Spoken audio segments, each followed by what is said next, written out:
আপনাদের অন্তরে বিরাজ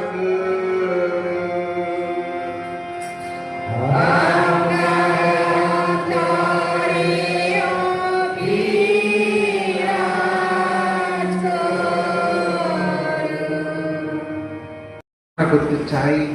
আজই আমরা সংকল্প নেই যাতে করে আমাদের ছেলে মেয়েরা আদর্শ মানুষ হয়ে উঠতে পারে, যাতে করে তারা ধর্ম ভীরু হয়, ঈশ্বর ভীরু হয়, যাতে করে প্রভুর দেখার মধ্যে প্রভুর ডাকে তারা যেন সাড়া দিতে পারে। আমার আপনার ত্যাগ আর প্রার্থনার নিয়ে আমরা আমাদের ছেলে মেয়েদেরকে দেখতে চাই।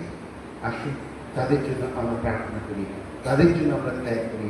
যেটা আমাদের দায়িত্ব সেটা আমরা করছি, আর একটা বড় দায়িত্ব হচ্ছে তাদের জন্য প্রার্থনা করা, তাদের জন্য ত্যাগ করা আমরা যেন করতে পারি।